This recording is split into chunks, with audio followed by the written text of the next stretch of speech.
Good morning, students. Welcome to Sacar Group Vision online video lecture. Dear students, इससे पहले जितने भी video lectures हमने स्टडी किए हैं, आपको ये तो पता है we have already started chapter number 2, name is linear correlation, जिसमें अब तक हमने कार्ल पियर्सन की मेथड से अलग अलग फॉर्मूला यूज करके आर फाइंड करने वाली कैलकुलेशन स्टडी की। Before this video lecture, we have obviously using the three different kind of the formula. First formula is when the means are outcome with the perfect number, then we have using the first types of the formula. But sometimes means are outcome with the decimals number, then we have two different types of the option. We noted them.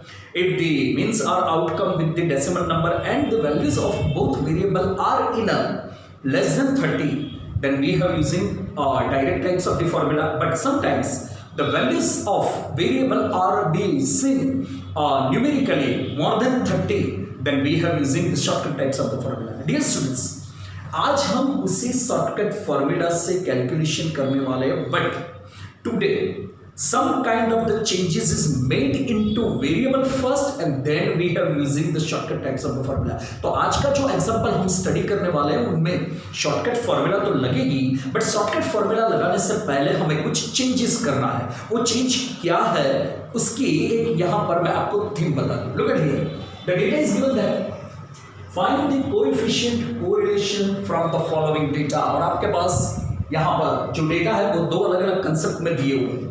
First is price, second is index number. अब इतने सारे सम करने के बाद हमें ये तो पता है कि whenever you have to find the value of r and if you have to given the two different kind of the data, we obviously noted that first is taken as x and second is y. so यहाँ पर price आपके लिए variable x बनेगा और index number आपके लिए variable y बनेगा। But अब तक हमने जितने भी सम किए उसमें आपने नोटिस किया होगा कि whenever you have to given the values of both variable, it is a numerically very small types of the value.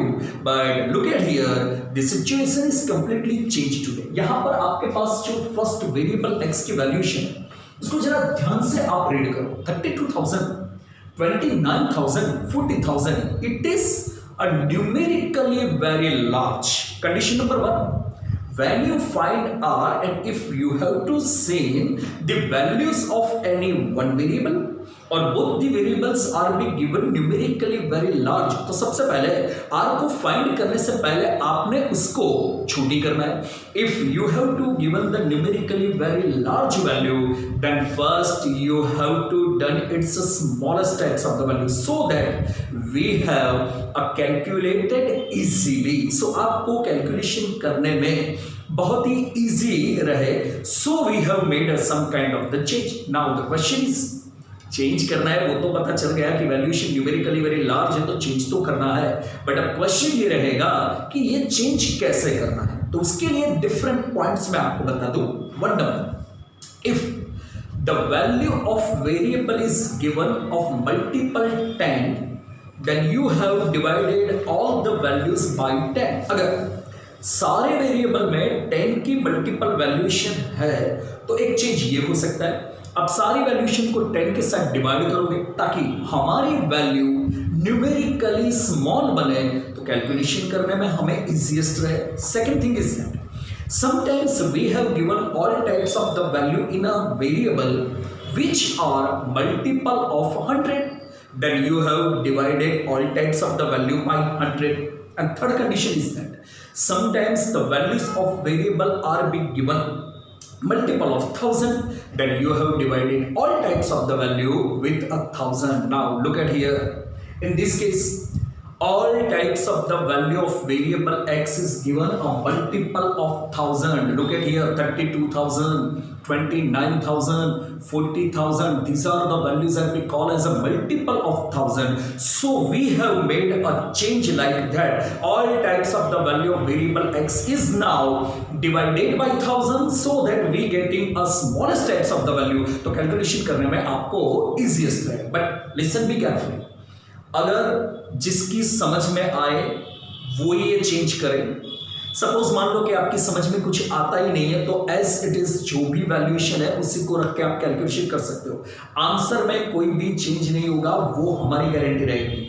If you taken the change, decided to change, then it is okay, but if you not be taken or not be decided to change, then it is also be okay. आप change करके भी calculation कर सकते हो, without change भी आप calculation कर सकते हो। लेकिन मैंने बोला चेंज करने से फायदा ये रहेगा कि वैल्यूएशन न्यूमेरिकली वेरी स्मॉल बनेगी और स्मॉल कैलकुलेशन में आपको कोई प्रॉब्लम्स नहीं आ पाएगा। अगर आप 32,000 को वैसे रख के भी कैलकुलेशन करोगे तो भी चलेगा, और 1000 के साथ डिवाइड करोगे तो देखो ये 32 बन जाएगा, फिर यहां से 29 बनेगा। But listen be careful, whenever you have to decided to change this value, तो ये चेंज आपको सीधा x और y वेरिएबल में नहीं करना है, चेंज आपको u और v का कॉलम बनाते वक्त ही करना है। This is the reason why we should taken the all time shortcut method when you decided to come out change. अगर आपको लग रहा है कि यहां पर चेंज करना ही है तो ये चेंज आप कंपलसरी u और v कॉलम बनाते वक्त ही कर सकोगे।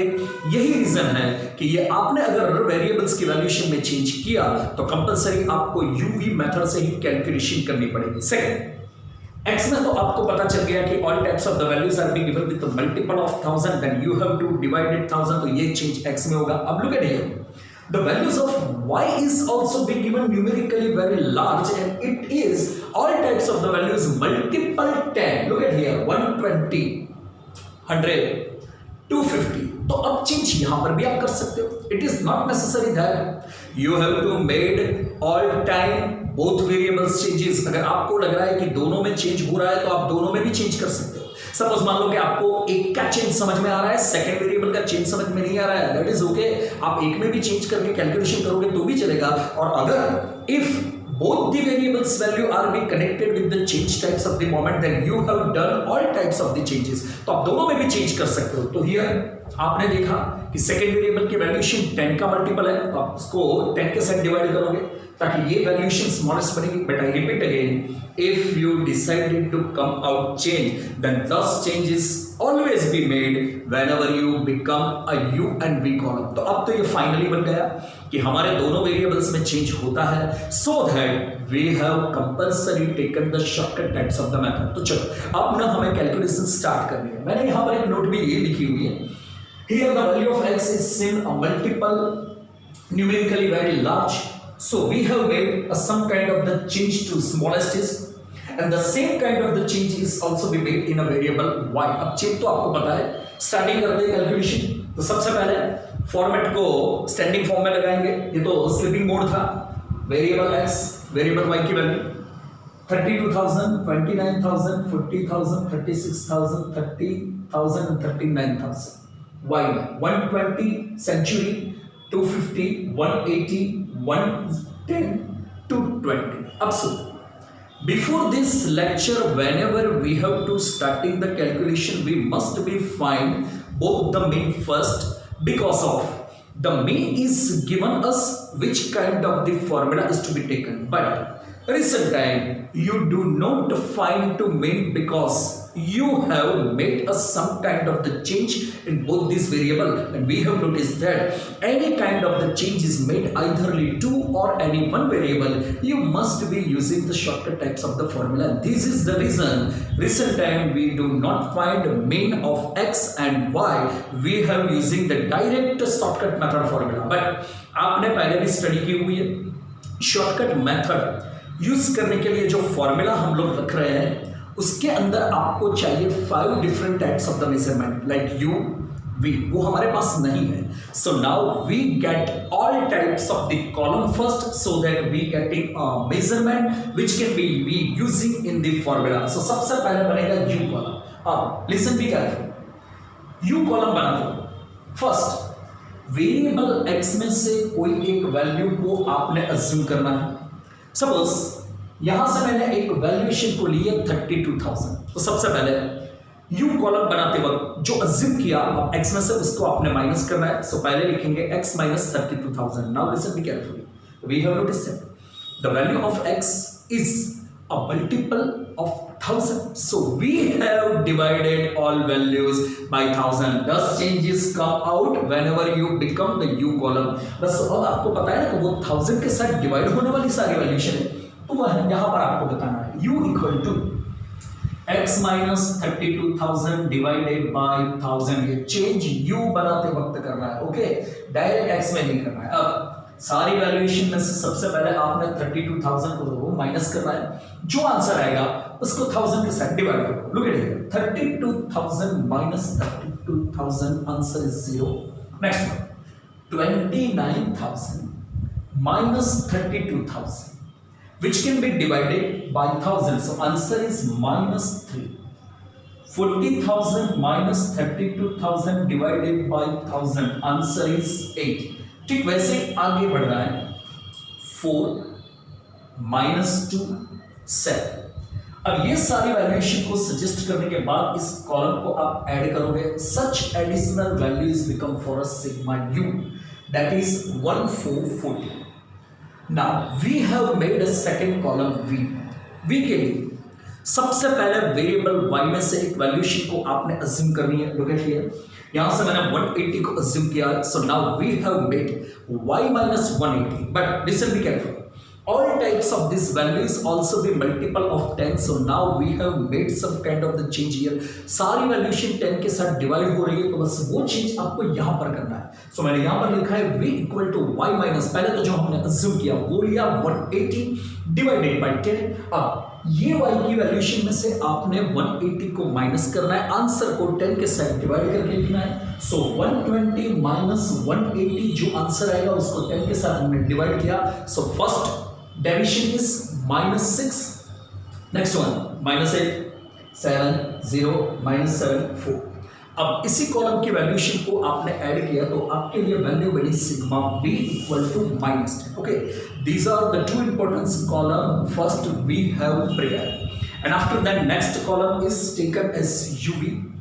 When you define the individual value of u and v, now we have take some multiplication of this value, so that we have creating uv column. 0 multiply minus 6 0, minus 3 minus 8. Dear students, minus minus होगा plus, so 24. Next is 56 0 14 20. Take the additional of this value, that is sigma uv 122. Next column we have prepared u square, in which we have taken the square values of u column like 0 9 64 16 4 49, taken the additional value 142. it is called as sigma u square. And one more column we have needed, which is v square, the value of v columns, and taken its square like this 36 64 49 0 again 49 16, taken of the additional value, that is become for us sigma v square. ये सारे column आपने setup कर दिए. बस अब इसी valuation को ध्यान में रख के फॉर्मूला यूज करके कैलकुलेशन करनी है. ओके, ठीक है.